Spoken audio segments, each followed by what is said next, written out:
I'm Lucy Jiang, and today I'll be presenting our Chi paper titled Shifting the Focus, Exploring Video Accessibility Strategies and Challenges for People with ADHD. This work was conducted with Woojin, Shirley, Yuan, Tanisha, Shende, and Shiri, Azenkot. Think back to the last time you watched a video. What was it? When did you watch it?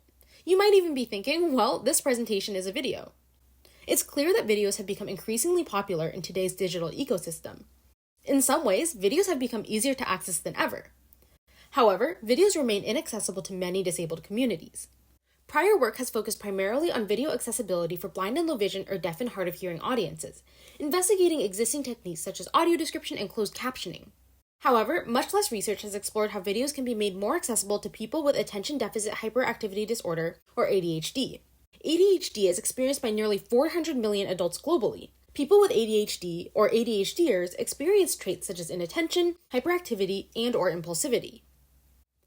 As videos typically communicate information through auditory and visual channels, they can be overstimulating or unpredictable. This can make videos inaccessible to people with ADHD.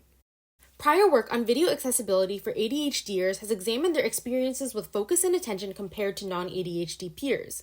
For example, researchers noted that ADHDers valued lecture recordings over live lectures, as the flexibility and control supported their variable attention and executive function.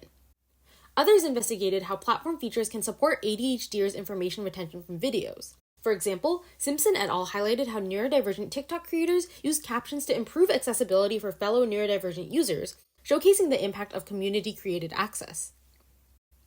Despite these important initial findings, prior studies only briefly addressed ADHDers' frustrations with videos. We aim to build a holistic understanding of ADHDers' experiences with videos, including their ongoing challenges and potential solutions.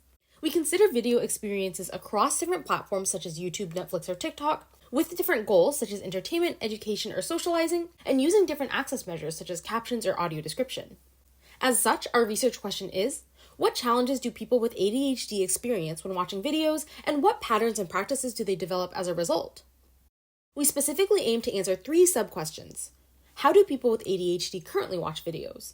What accessibility challenges do people with ADHD face with regard to attention, engagement, and information retention when watching videos? And how can videos and video platforms be made more accessible to better suit the needs of viewers with ADHD? For this study, we recruited 20 participants with ADHD and welcomed people who self-diagnosed or self-identified as having ADHD. We did not exclude people with additional disability identities from participating. As a result, many participants had multiple disabilities. For example, 6 participants identified as autistic, 7 had anxiety, and 6 had depression. During our interviews, we started by asking participants about their prior video watching experiences, viewing habits, and experiences with attention, engagement, and information retention. We then showed participants clips from 2 researcher-selected videos to explore ADHDers' usage of, and reactions to, existing access measures such as captions and audio description. We chose 2 videos, a captioned comedic cooking video and an audio-described musical number from a box office movie. Lastly, we had a participant-led co-watching session, where participants shared and watched videos that they really liked and found frustrating. Liked videos included sports highlights, vlogs, and commentary videos. Frustrating videos included music videos, tutorials, and lectures. After watching, we asked participants to explain why they chose the videos they shared and encouraged them to brainstorm ways to make those videos more accessible. We found that participants indeed faced multiple access challenges. However, they also developed strategies to mitigate these issues. Here we share some key findings. Please read our paper for more details. Participants valued both video content and presentation. They felt that their information retention improved when videos were attention-grabbing, engaging, or relatable. While executive dysfunction typically refers to routine everyday tasks, ADHDers shared that their struggles with task initiation, transitioning, and staying focused applied to video watching too. It was difficult to begin watching videos, but then it became equally, if not more difficult, to stop watching once they started. ADHDers had varied goals for watching videos. For example, 15 participants watched videos in the background or while multitasking as it helped them modulate their sensory stimulation. Atlas mentioned, the stimulation from the video helps me engage with my other tasks more easily. As for frustrations and strategies, we identified 4 key areas. First, regarding auditory content, ADHDers were extremely frustrated by videos with unpredictable volume changes, competing sounds, overly loud background music, and specific noises and audio frequencies. While auditory discomfort is often associated with autism, 5 participants who mentioned this trait were not autistic. To mitigate auditory discomfort, participants often ended their viewing sessions early or disengaged from a video, even for videos that they wanted to watch. All 20 participants used captions when watching videos. They were often frustrated by typos, inaccuracies, and timing discrepancies, which were especially prominent in auto-generated captions. However, when captions were done well, they were helpful for understanding videos with bad audio quality, background noise, or accented speech. Participants also used them to process information on their own time by pausing videos to read captions slowly or by screenshotting the videos to take notes for later. While almost all captions were helpful, some also highlighted how the dynamic captioning style found primarily on short-form content could help them stay focused. On screen, we present an example of dynamic captioning through 5 screenshots from a short-form video shared by one of the participants. The captions are in different fonts and generally appear one word or one icon at a time. Together they read, "My stomach has a crush on food. Even if I eat a lot of lunch, I'm still hungry."